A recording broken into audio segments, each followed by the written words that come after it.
igreja é uma igreja abençoada por Deus, de homens e mulheres tementes a Deus, conhecedores da palavra, de oração, de jejum, de intercessão, de cuidado e de comunhão. Essa é a nossa igreja. Você é uma bênção de Deus. Amém. Vamos abrir a palavra de Deus em Lucas, no capítulo de número 15. Lucas 15. Aliás, o culto de hoje à noite, né? Tem gente que reclama, não sei para que a mesma palavra, os dois cultos. A gente às vezes quer ir nos dois cultos e não vai, porque é sempre a mesma para pregador e a mesma palavra. Sabe? Amados, não critique, entenda, né?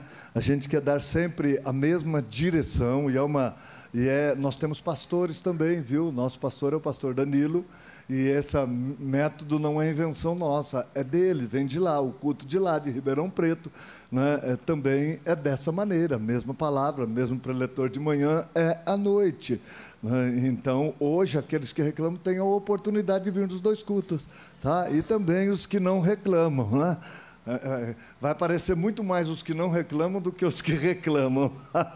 Mas vamos lotar a igreja hoje à noite aí, porque certamente tem uma unção especial para nós. Lucas 15, esse texto tão conhecido, que eu prego tanto, que é sobre a passagem do filho pródigo, né? É uma das passagens que eu mais gosto. Preguei também, talvez mês passado, lá no Florence. E hoje eu senti já de ministrar aqui, pastor Braz, na última quinta-feira, ele ministrou um pouco, né? Ele citou essa passagem, falou no final, principalmente da mensagem dele, ele falou bastante acerca dessa passagem, mas eu já tinha a mensagem no coração para ministrar hoje. Amém. Lucas 15, a partir do versículo de número 11. Vamos ler até o 32. Diz assim a palavra de Deus: Um certo homem tinha 2 filhos, e o mais moço deles disse ao pai: Pai, dai-me a parte da fazenda que me pertence, ou herança em algumas versões. E ele repartiu por eles a fazenda, e poucos dias depois, o filho mais novo, ajuntando tudo, partiu para uma terra longínqua, e ali desperdiçou a sua fazenda, vivendo dissolutamente. E havendo ele gastado tudo, houve naquela terra uma grande fome, e começou a padecer necessidades. E foi e chegou-se a um dos cidadãos daquela terra, o qual mandou para os seus campos a apacentar porcos, e desejava encher o seu estômago com as bolotas que os porcos comiam, e ninguém lhe dava nada. E caindo em si, disse: Quantos trabalhadores de meu pai têm abundância de pão, e eu aqui pereço de fome. Levantar-me-ei e irei ter com meu pai. Dir-lhe-ei: Pai, pequei contra o céu e perante ti. Já não sou digno de ser chamado teu filho. Faze-me como um dos teus trabalhadores. E levantando-se foi para seu pai, e quando ainda estava longe, viu seu pai, e se moveu de íntima compaixão, e correndo lançou-se-lhe ao pescoço e o beijou. E o filho lhe disse: Pai, pequei contra o céu e perante ti, e já não sou digno de ser chamado teu filho. Mas o pai disse aos seus servos: Trazei depressa a melhor roupa e vestilho, e ponde-lhe um anel na mão e sandálias nos pés, e trazei o bezerro cevado, e matai-o, e comamos e alegremo-nos, porque este meu filho estava morto e reviveu, tinha se perdido e foi achado. E começaram a alegrar-se. E o seu filho mais velho estava no campo, e quando veio e chegou perto de casa, ouviu a música e as danças, e chamando um dos servos, perguntou-lhe o que era aquilo. E ele lhe disse: Veio teu irmão, e teu pai matou o bezerro cevado, porque o recebeu são e salvo. Mas ele se indignou e não queria entrar. E saindo o pai, estava com ele. Mas respondendo ele, disse ao pai: Eis que te sirvo há tantos anos, sem nunca transgredir o teu mandamento, e nunca me destes um cabrito para alegrar-me com os meus amigos. Vindo, porém, esse teu filho que desperdiçou a tua fazenda com as meretrizes, mataste-lhes o bezerro cevado. E ele lhe disse: filho, tu sempre estás comigo e todas as minhas coisas são tuas. Mas era justo alegrarmos-nos e regozijarmos-nos, porque este teu irmão estava morto e reviveu, tinha se perdido e foi achado. Amém. Obrigado, amado Deus, obrigado, Santo Espírito, pela tua presença, obrigado pela tua palavra, Senhor. Eu sei que o Senhor está aqui e irá revelar aos nossos corações. Obrigado, em nome de Jesus, Pai. Amém. Bom, amados, eu quero ministrar hoje um pouco acerca, na realidade, daquilo que é a minha própria vida, né? Eu sou uma pessoa que eu fui transformado e eu fui curado, né? Eu era uma pessoa com muitos problemas de relacionamentos, muita medo, muita timidez, né? E muito, como é que eu diria, preconceito, não preconceito, né? Mas eu me sentia muito desprezado. Então, quando Deus veio ao meu encontro e eu disse sim à palavra de Deus e entreguei a minha vida ao Senhor, começou um processo de cura, de transformação. E então eu fui uma pessoa e sou uma pessoa curada por Deus. Deus curou as minhas emoções. Agora, é evidente, todos nós, enquanto estivermos nessa terra, vamos precisar de cura, que nós chamamos de cura interior, que são a cura das nossas emoções, porque aqui a gente sofre muitas decepções, muitas perdas, nós sofremos muitas ofensas, decepções, e essas coisas todas geram em nós um prejuízo emocional muito grande. Então, muitas das nossas reações, do nosso comportamento, tem a ver com sentimentos já feridos, machucados. Então, eu sei que eu fui curado, mas se a gente não tomar cuidado, a gente acaba sendo ferido novamente e tendo decisões e tendo atitudes e tomando decisões não baseado na nossa fé e confiança em Deus. Aliás, excelente palavra, né? Essa ilustração do equilibrista aí foi muito ilustrativa e muito boa mesmo, né? Mas, sabe, acaba abalando a nossa própria confiança em Deus, por causa das nossas feridas, das nossas mágoas, ressentimentos. Então, por isso que a gente sempre tem que estar buscando, por mais firme emocionalmente que nós sejamos, nós precisamos sempre ser curados por Deus. Então, o que eu quero dar como tema é restaurando a alegria dos filhos. Restaurando a alegria dos filhos, porque uma pessoa ferida, a primeira coisa que ela perde é a alegria, é o prazer, né, de participar das coisas que o Pai prepara, né, das celebrações que o Pai prepara para nós. Eu creio que é isso, é um desânimo, é uma falta de disposição para se envolver, né, com aquilo que realmente nos traz alegria. Então, eu creio que todos nós nos identificamos com essa história do filho pródigo.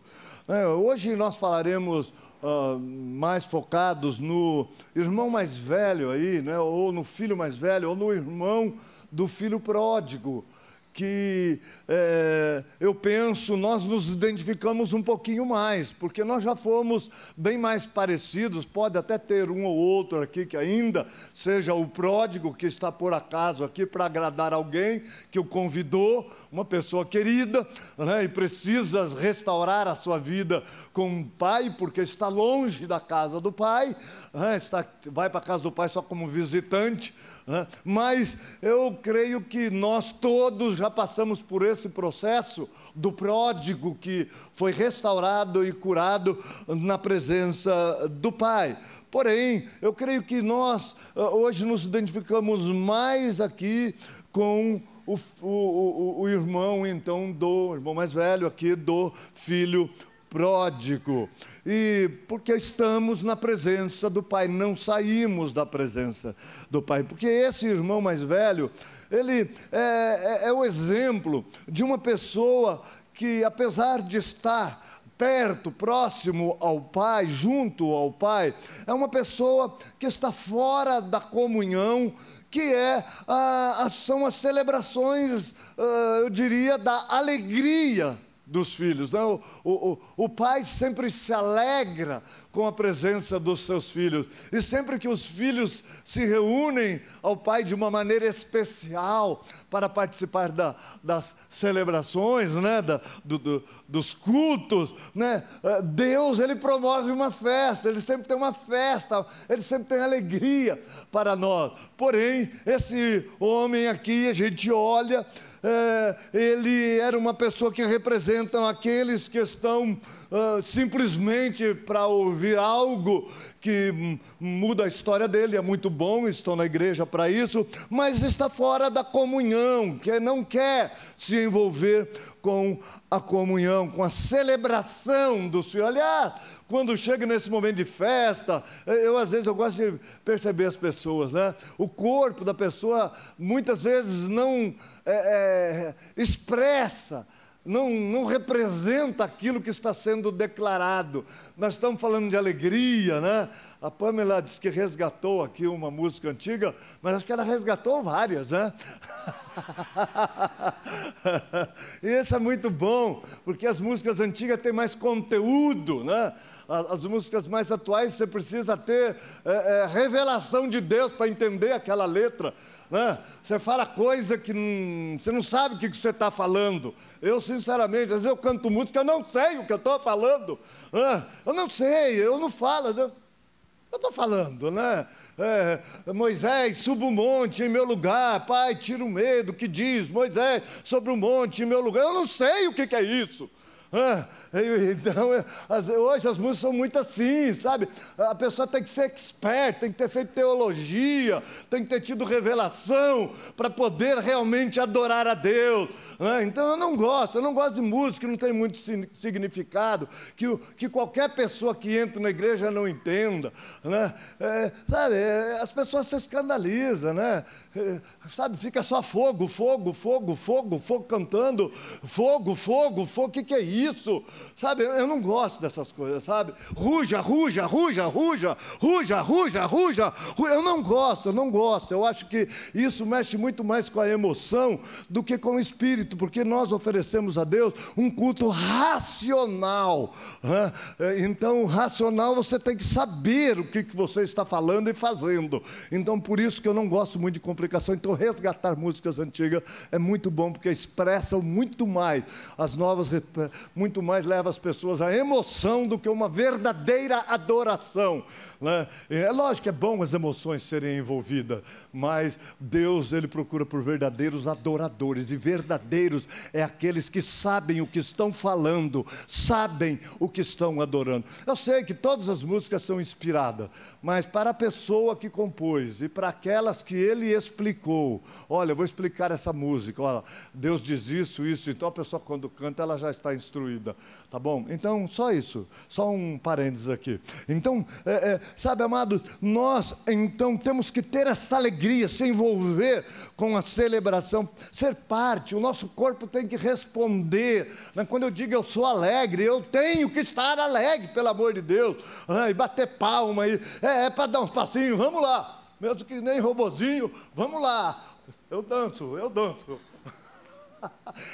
mas vamos estar juntos, né? Então eu sei que o nosso corpo expressa também, né? Não adianta o marido chegar para a mulher, meu bem, eu te amo, sem expressão nenhuma, os outros falam, fala para o seu irmão que o senhor ama. O pastor mandou falar que eu te amo. É a mesma coisa do que falar, eu te amo.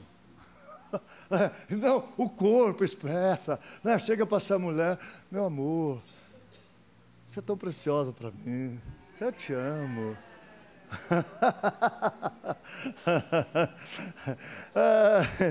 Sabe, amado, então, nós aqui, nós vemos que esse homem, esse rapaz, ele apesar de ser filho, ele vivia só como um servo, na presença do pai, mas sem motivos para celebrar, Vamos entender isso. Nós precisamos ser mais do que apenas servos, sabe? Nós precisamos ser filhos e sentir-se filho de um pai amoroso, porque quando a gente fala filho, tem gente que olha para o pai, e o pai não representa nada de bom, né? Mas eu digo, filho de um pai amoroso. Então temos que ser filhos e nos sentirmos filhos de um pai amoroso. Amados, senão nós seremos como, vamos dar essa palavra, serve para escravo, senão nós seremos como escravos de um bom Senhor.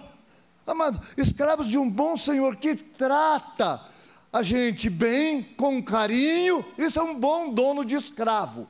Ele trata bem, ele é bom. Então ele trata bem o seu escravo. Ele trata com carinho, porém, mas não dá liberdade para o escravo desfrutar do que ele tem. Sabe? Então nós precisamos entender isso, e nem ele mesmo, esse dono de escravo, vai curar as feridas do seu servo, né? Então, um pai não, o pai ele mesmo, o filho está machucado, ferido, ele ama, ele mesmo vai curar e tratar. Um dono de escravo, melhor que seja, não vai fazer isso. Trate bem ele, eu amo muito ele, cuida dele aí para mim.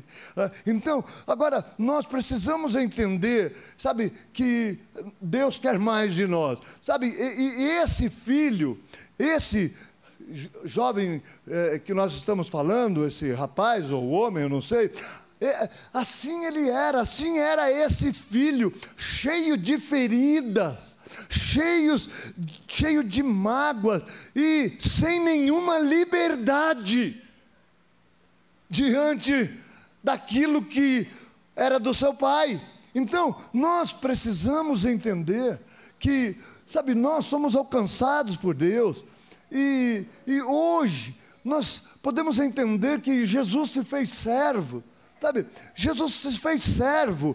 Ele era filho, mas ele se fez servo. Sabe por que ele se fez servo? Porque ele olhava para o nosso Pai Celeste amado, triste, por ver aqueles que ele criou para serem filhos e amigos dele, sabe, longe, aprisionados, escravizados, sabe, no pecado e na rebeldia. Então o pai se entristecia.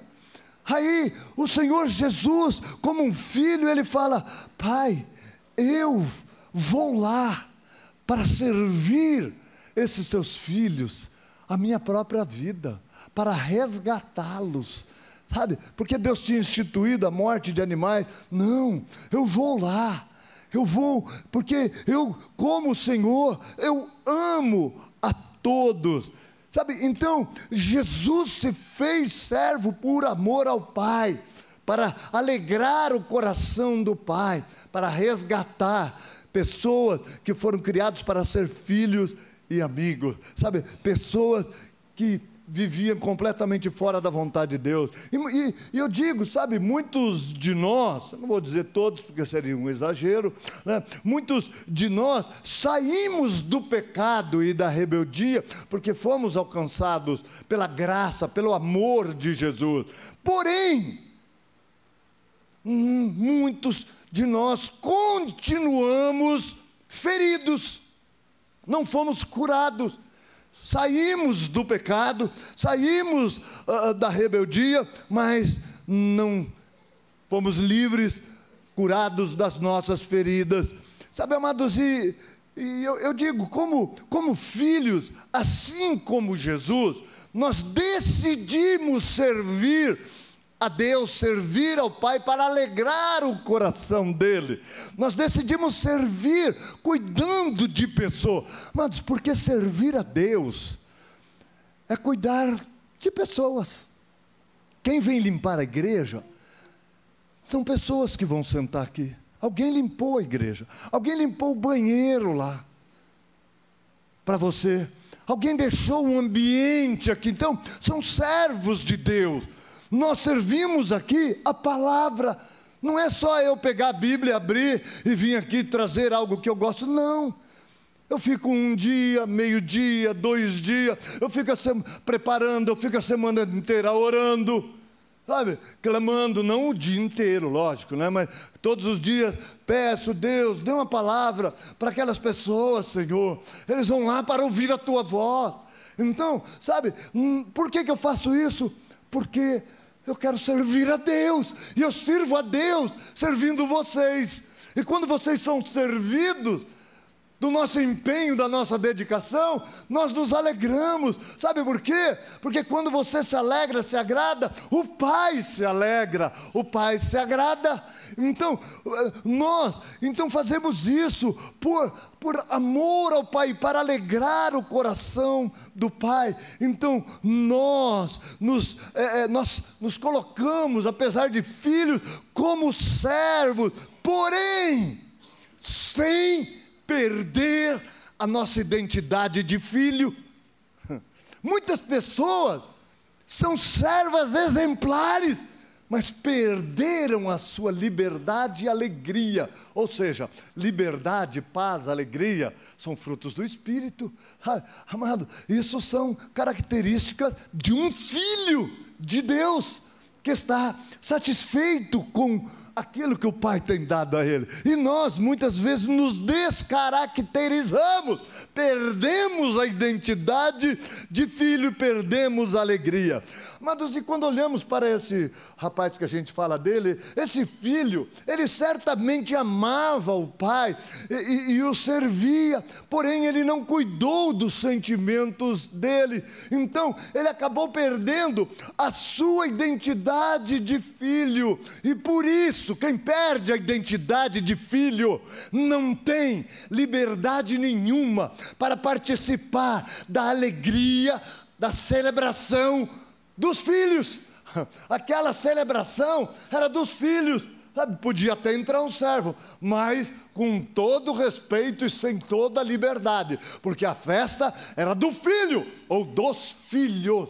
Vamos entender e olhar para essa festa dessa maneira. Então aquele jovem que nunca saiu da presença do pai, sempre esteve ali, mas ele se descaracterizou porque perdeu a sua identidade. Agora, eu pergunto, quem foi o culpado desse irmão ficar fora da celebração, fora da alegria?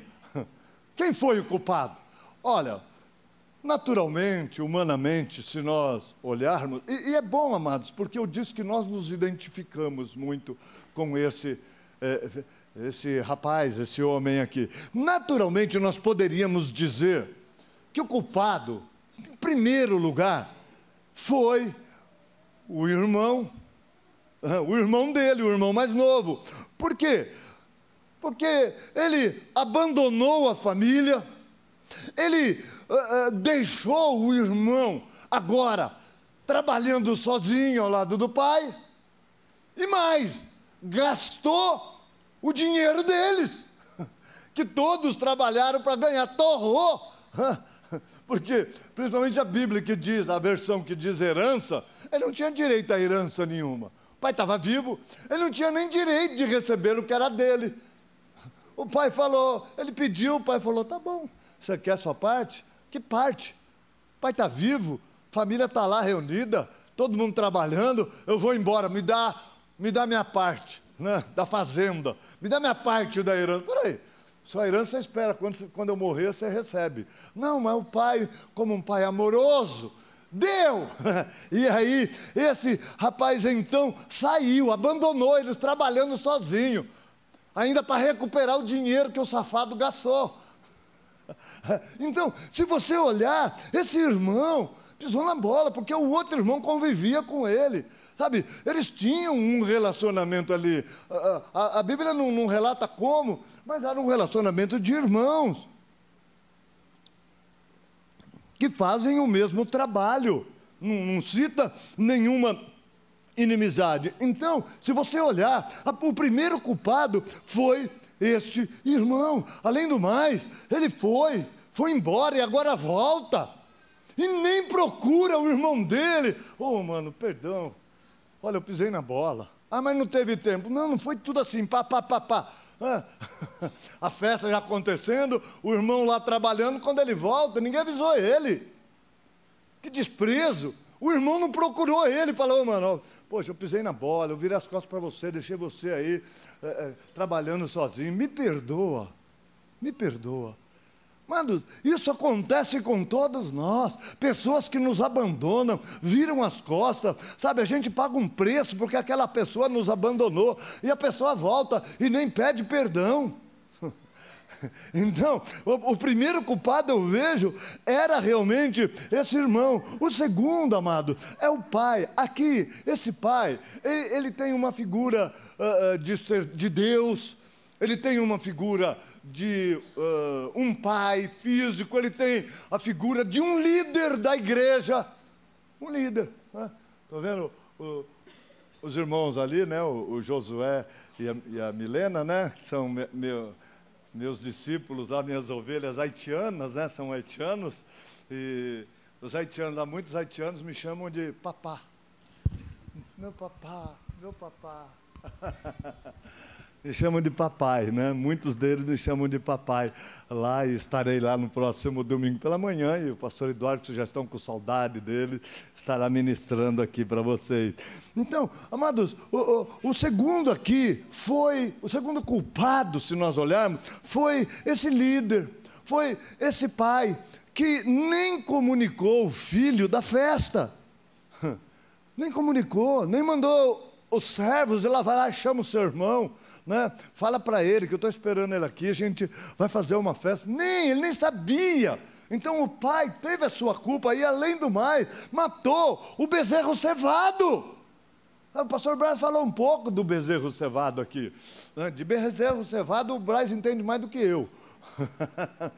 Mas graças a Deus que ele explicou aqui mais ou menos a importância desse bezerro. Mas, amado, aquele bezerro que é separado, castrado, segundo mencionou o Braz, sabe, de uma maneira especial, sabe, para a carne ficar macia, deixa ele num lugar onde não vai subir muitas montanhas, a carne vai ficar bem macia, e ele vai sendo só cevado, só preparado para uma ocasião especial. E certamente esse homem, ele ajudava a cuidar desse bezerro, e ele ali olhava, ele contemplava um momento especial, que aquele bezerro seria morto e feito um churrasco dele, né? E então ele estava ali com os funcionários, com os servos, cuidando daquele bezerro cevado para essa ocasião especial, que para ele, quem sabe, não sei a condição dele, mas fosse o dia do casamento dele, ele era o filho que estava ali. Quem sabe o dia, se ele fosse casado, o dia do nascimento do filho dele, uma ocasião muito especial, ou o dia que o filho dele fosse apresentado na igreja. Os haitianos, o dia que o filho é apresentado na igreja, normalmente eles fazem algo especial, dá almoço para todo mundo lá na igreja, até eu como lá uma marmitinha. Eles faziam comida lá, mas eu não deixei mais por causa do cheiro de comida na igreja, né? Então eles são meio obedientes, né? Então eles compram comida e distribuem. É um dia de celebração, é um dia especial, o dia que o filho é consagrado a Deus, apresentado, né, diante da igreja, melhor dizendo, né? Então veja, esse rapaz, ele criou expectativas, sabe, ele criou expectativas para aquele momento, e elas foram frustradas. Ele não concordava com a atitude daquele líder, daquele pai. O pai pisou na bola. Líder pisam na bola também. Deixa de falar, comunicar algo, porque falta de respeito para mim.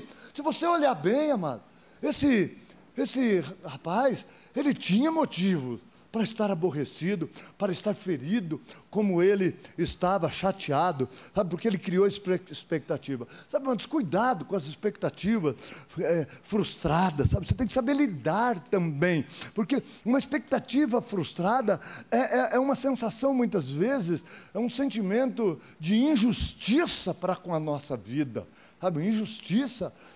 Às vezes você está aí se preparando, e de repente o líder pega um mais novo que você, você e levanta, sabe, é complicado. Se quem não sabe lidar com esse sentimento, com essa decepção, amados, nunca vai ser aquilo que Deus quer que ele seja. Imagina, as mulheres casam cheio de expectativa. Imagina, né, como diz o Cláudio Duarte, o príncipe no dia do casamento, né, chegando num cavalo branco, e aí casa, passa os dias, ela vai olhando, veio só o cavalo, o príncipe foi embora, e ela ficou com o cavalo. Aí é um sentimento de decepção muito grande, um sentimento de frustração muito grande, então nós precisamos saber lidar com esse sentimento de frustração. É lógico que muitas vezes é só fruto de nossas falsas expectativas. Sabe, não é que esse rapaz não amasse o seu irmão, não é que ele não amasse o seu irmão, é que, olhando, o irmão não era melhor que ele. A realidade é essa, não é verdade? Eu amo meu irmão, na igreja está cheia de gente assim, mas ele não é melhor do que eu para ocupar essa posição, para ter essa recompensa. O fato de eu amar não tem, eu amo, vocês sabem que eu amo, mas não é injustiça. Então, sabe, amado, o que aconteceu com esse irmão é algo perfeitamente contextualizado aos nossos dias aqui, sabe, é perfeitamente a nossa realidade do dia a dia. Então, sabe, ele pensava, não é dessa maneira que se faz as coisas. Eu amo ele, mas ele não merecia mais do que eu. Já viu isso? O merecimento, a meritocracia. Essa pessoa que está aí no louvor, eu sou melhor do que ela. Sabe, amados, quando a gente olha para tudo isso, essa pessoa decepcionada, antes com o irmão, agora com o pai e com o irmão, ou seja, as decepções, para quem não trata dos seus sentimentos, elas só vão aumentando, cada dia mais. Daqui a pouco, toda a igreja é culpada do seu fracasso. Então, esse rapaz estava certo, e interessante que ele estava tão perto da alegria, mas seus sentimentos não permitiam que ele entrasse na alegria. Sabe, amados, se nós formos ver na realidade, não há culpados para nós não desfrutarmos da alegria do Pai. São nossos sentimentos que nos privam da alegria. Sabe, os nossos sentimentos ficam adoecidos pelas circunstâncias, pelas decepções, pelas frustrações que nós vivemos, com expectativas que geramos e que muitas vezes é gerada pelo próprio líder, pelo próprio pai. Nós vivemos com expectativas, mas sabe, amados, nós precisamos saber lidar com isso, porque quem tem um pai amoroso como nós, um Deus que nos ama, independente de qualquer coisa, nós não podemos ficar procurando quem são os culpados. Nós temos que sondar a nossa vida e amadurecer. Isso, sabe o que chama para uma pessoa dessa? Tratamento. E é muito interessante que Hebreus capítulo 12, pode projetar para mim, tem um texto que eu gosto muito, Hebreus 12, de 12 a 15, é um texto que vai falar de pessoas entristecidas e que perdem aquilo que Deus tem para ela, porque não sabe lidar com seus sentimentos, por causa da disciplina. Quer projetar aí para mim, Marina? Hebreus 12, não, 12, 12, é que eu falei 2 vezes 12, de 12 a 15, Hebreus 12, 12 diz assim, portanto, está falando com uma pessoa completamente desanimada, porque não entendeu a disciplina do Pai, portanto, tornai a levantar as mãos cansadas e os joelhos desconjuntados, e fazei caminhos retos, veredas direitas para os vossos pés, para que o que manqueja se não desvie inteiramente, antes seja curado ou sarado. Agora fala o que você vai ser curado. Você vai ter que ter paz com todos e buscar santificação, porque sem santificação ninguém verá o Senhor, e sem paz ninguém alcança a santidade. Tendo cuidado de que ninguém se prive da graça de Deus e de que nenhuma raiz de amargura brotando vos perturbe e por ela muito se contamina. Eu pergunto, deixa esse versículo um pouco aí, eu pergunto, quem é que está privando a pessoa da graça de Deus? O que você entende nesse texto? Quem está privando ela da graça de Deus? É ela mesma. Esse ser aí, olha, e de que ninguém se prive, eu mesmo me privo. Aí é pessoal, sou eu. Ninguém se prive da graça de Deus. Sabe, amados, muitas pessoas estão amarguradas, muitas pessoas estão perturbadas, sem paz. Vive perturbada, é falta de paz, cheio de amargura, culpando esse, culpando aquele. Ela mesma está contaminando os outros. Falando, você viu que injustiça? Você está vendo que injustiça? Amados, nós não confiamos em Deus. Esse jovem aqui, esse rapaz, ele não confiava em Deus. Ele acreditava no pai, mas ele não confiava no pai. O que o pai fez, ele não concordou, porque humanamente olhando estava errado. Isso é acreditar, muito bom, viu? Mas não confiar. Ele se sentiu injustiçado. Então, amados, não se prive, cuide dos seus sentimentos. Aprenda a deixar Deus te curar, busque a sua cura em Deus. A graça de Deus, ela estava ali se manifestando, ela está aqui se manifestando, amado.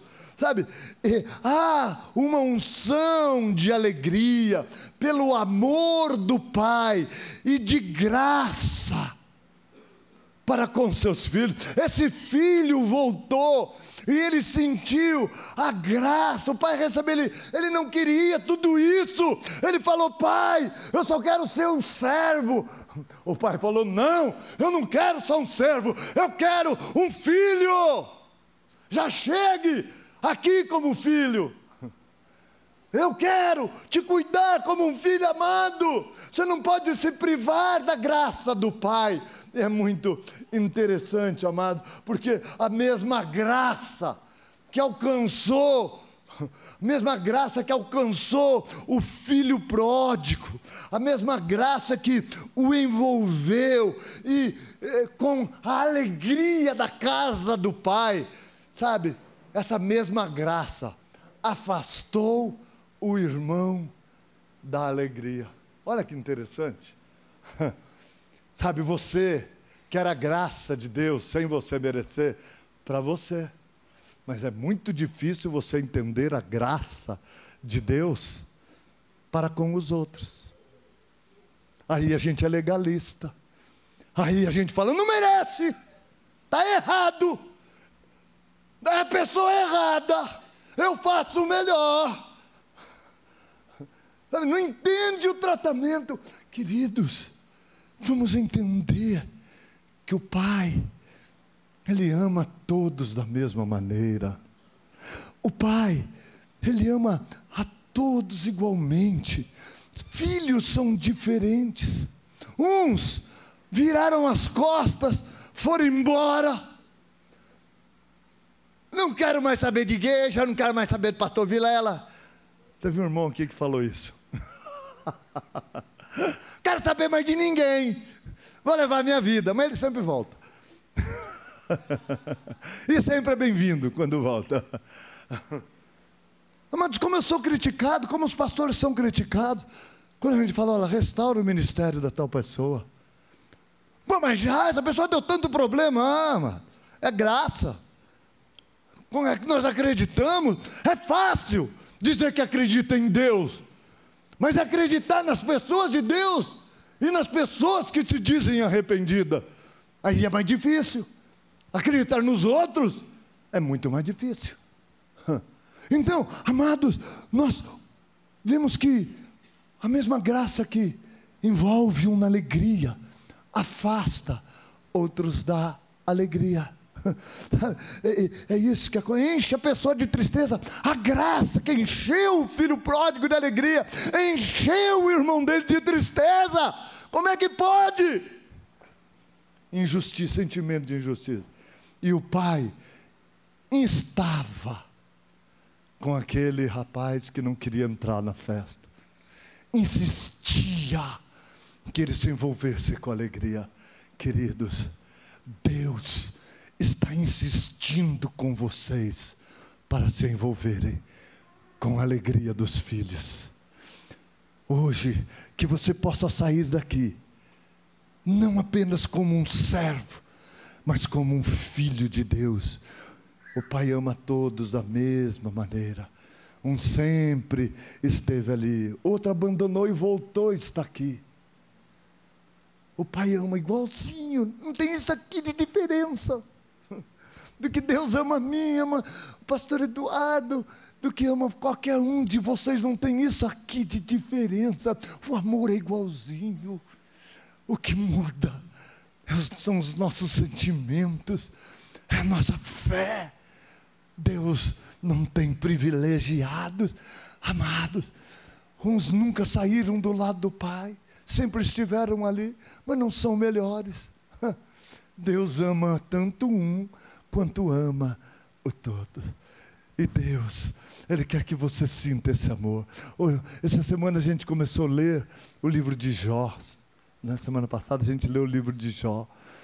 Poxa, aí eu comecei a olhar Jó. Jó, quando chega no capítulo 7, Jó 7, ele já está sem nada, já perdeu família, a mulher já blasfemou, perdeu todos os bens, a saúde, já estava com o corpo todo ferido, estava naquela situação terrível. Aí chegam os amigos estão ali acusando. Você que é culpado disso, você é culpado. Amados, vamos parar de procurar o culpado, vamos tratar dos nossos sentimentos. Deus mostra claramente na palavra, Ele não está interessado em buscar quem é o culpado. Nós temos um adversário, um inimigo, que é invisível, mas ele existe, que é diabo, e ele quer atazanar as nossas vidas, e nós ficamos lutando com as pessoas, e não lutamos com os nossos sentimentos. A nossa maior luta é aqui, na sede dos nossos sentimentos, que é a nossa mente.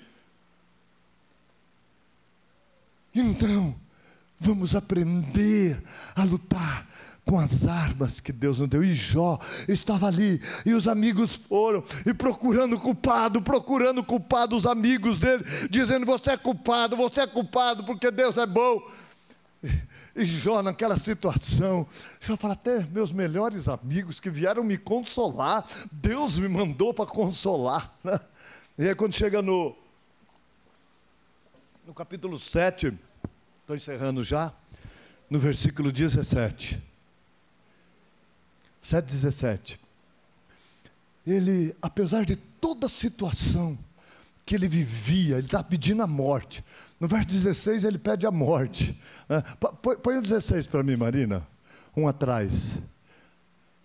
A minha vida eu abomino, pois eu não viverei para sempre, eu vou morrer. Sabe, retira-te de mim, Deus, pois vaidade são os meus dias, vai passar, eu estou morrendo. Aí o 17 diz, aí ele faz um questionamento. Amados, eu comecei a meditar nesse versículo aí, eu chorei, só chorão. Ele fala: meu Deus, ele olha a grandeza de Deus, ele olha para a miséria dele, ele olha para o Deus que criou todo o universo, coisa que a gente nem conhece, que a gente chama de buraco negro. E ele fala: que é o homem? Senhor, o que é o homem?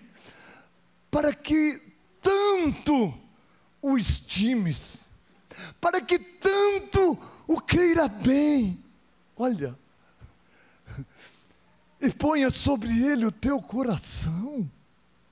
Amados, Deus criou tudo, mas o coração dele está nos filhos. Veja o 18. E cada manhã o visites, e a cada momento o proves. Coisa impressionante. Eu não vou ler mais, mas o próximo versículo vai dizer: Senhor, o Senhor não me deixa por nem um segundo. Eu estou querendo ficar longe de Ti, eu não consigo. Eu olho nesse sofrimento todo, querendo morrer, e eu vejo o Senhor do meu lado. Verso 18, né? 19, né? Acho que é 18. Ele vai dizer, sabe, eu não fico só, nem no tempo que eu engulo minha saliva. Que interessante, você vê algumas expressões na Bíblia, né? Amados, no momento de tremenda dor, ele tinha uma convicção de que Deus estava ali. Que fé é essa? Que confiança é essa?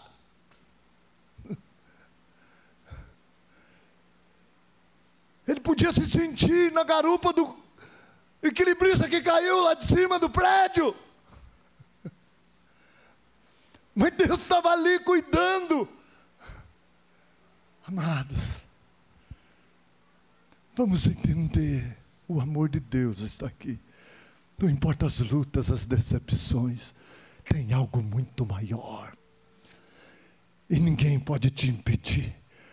A palavra vai dizer: quem nos separará do amor de Deus que está em Jesus Cristo nosso Senhor? É a vida, é a morte, são anjos, são poderes, altura, profundidade, nada, mesmo nada poderá nos separar deste amor. Queridos, você não merece mais o amor por aquilo que você faz ou deixou de fazer. Deus simplesmente te escolheu para te amar e para colocar o coração dele em você. Por que sofre? Queria o louvor aqui. Por que está sofrendo? Por que não se enche de alegria? É inexplicável. Porque Deus me ama. Eu pedi para tirar a música, não sei se tirou, do irmão Lázaro, que aliás já partiu para o Senhor na pandemia, com 50 e poucos anos, cheio de alegria, mas cheio de quebrantamento. A vida de um filho é assim. A música que ele diz: por que me amas tanto? Por que insiste tanto comigo? Por quê? Simplesmente porque Deus decidiu te amar. Todo mundo pode te desprezar, mas Deus vai continuar te amando. Feche os seus olhos. Eu quero orar com você. Talvez você esteja aqui tão decepcionado com a liderança. Questiona tudo que a liderança faz.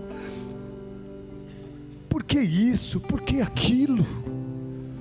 Quando Deus está aqui, somente querendo demonstrar o amor, somente querendo curar as suas feridas. Deixe Deus te curar. Não procure culpado. Lógico, o diabo usa sim pessoas para tirar a nossa paz, mas há um Deus que é maior do que qualquer ofensa. A justiça dele sempre reinará sobre nós.